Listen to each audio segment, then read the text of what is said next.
As 2026 began, Sittwe quietly stepped into its third century. Arakan's largest city, the capital of Rakhine state, has once again become a place where history feels close, heavy, and unfinished.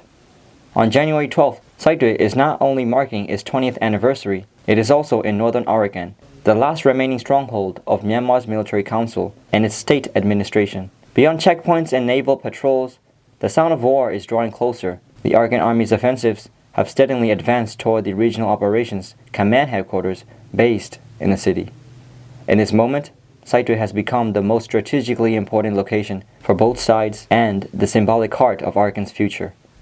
So how did Sittwe arrive here, at this crossroads of history and conflict?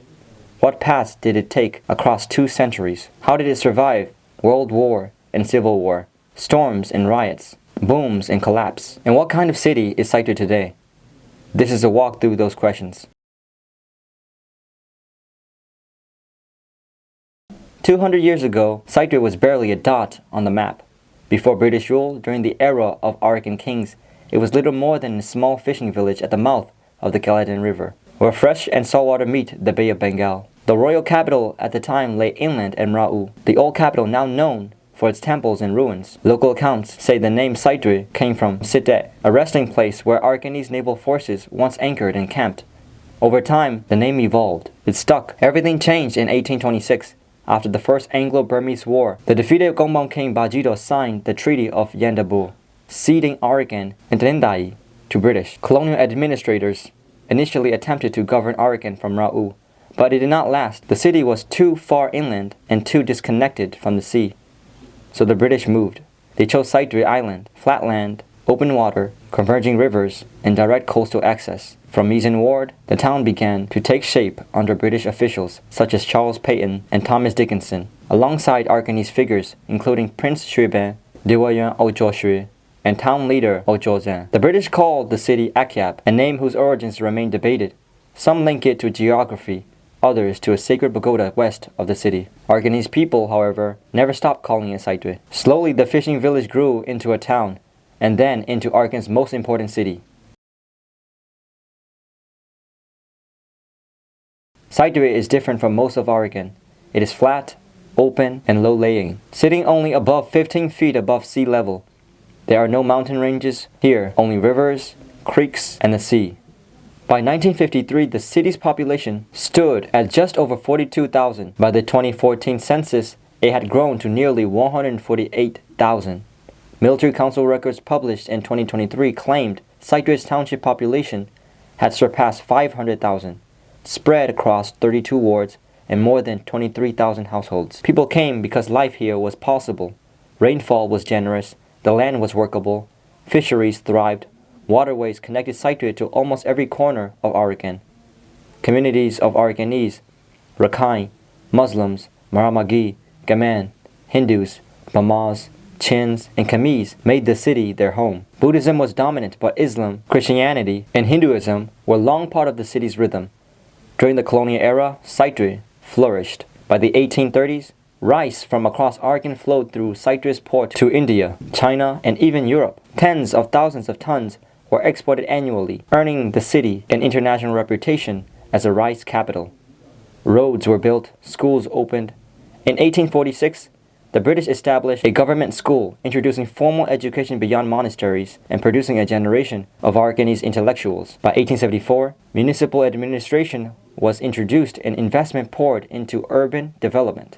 For decades, Sittwe ranked among Myanmar's major cities, and it remained so after independence. From 1948 to 1974, it served as the capital of Arakan Division. Since 1944, it has remained the capital of Arakan State.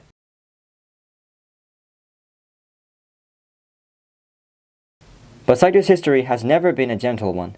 During World War II, Japanese air attacks in 1942 struck the city hard.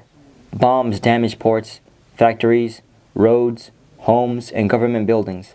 The war left scars still remembered by older generations. Nature, too, has tested the city repeatedly. In May 1968, the 13,000 Myanmar-era storm hit Sittwe directly, with winds exceeding 130 miles per hour. More than 1,000 people were killed. Tens of thousands of homes were destroyed. Livestock perished. A Greek cargo ship sank at the port while loading rice and other vessels were thrown inland. More than half a century later, Cyclone Mocha arrived. On May 14, 2023, winds of up to 140 miles per hour tore through Sittwe. Military council figures reported massive destruction homes, schools, hospitals, religious buildings, and at least 145 deaths. For many residents, it felt like history repeating itself. Sittwe has also long been a city of protest. In 1967, during the socialist era, hunger spread through Arakan despite full rice warehouses. On August 13th, residents marched demanding food. Security forces opened fire. More than 200 people were reportedly killed. The rice crisis remains one of the city's deepest traumas. In 1988, Sittwe joined the nationwide uprising against military rule. In 2007, monks led marches through the city during the Saffron Revolution. In 2012, communal violence tore through Sittwe, burning neighborhoods, killing residents, and displacing thousands. Communities were later separated, and displacement camps were established west of the city, shaping Sittwe's landscape in ways still visible today. Despite everything, Sittwe kept going. The city remains Arakan's economic hub, tied to agriculture, fishing, shrimp farming, trade, and services. Its ports connect Arakan to Bangladesh, central Myanmar, and beyond. Roads, waterways, and air routes link it to townships north and south. Landmarks still stand: the Lishingdang Lighthouse, built in 1844, the historic clock tower, gifted during Queen Victoria's reign, and colonial-era buildings that once anchored administration and law. Sittwe has also produced influential figures from anti-colonial leader Old Ma to legal scholar U Shantuan, and many others whose names are woven in Arakan's political and intellectual history. Now, in its 200th year, Sittwe stands tense and quiet. Most of its population has fled since late 2023. Perhaps only a third remain, mostly those without the means to leave. Across the city, homes are locked, abandoned, or damaged. Naval vessels sit offshore. Security is tight. The Arakan Army is closer than ever. The military council is digging in. No one knows what comes next. Will Sittwe return to the hands of its people, as many here hope, or will it remain under military rule? History has taught the city to endure but not to predict. This traces only some of the milestones along Sittwe's 2-century journey. Many more stories remain inside its streets, its rivers, and its people. Happy 200th birthday, Sittwe. May the city endure, and may its future finally be its own.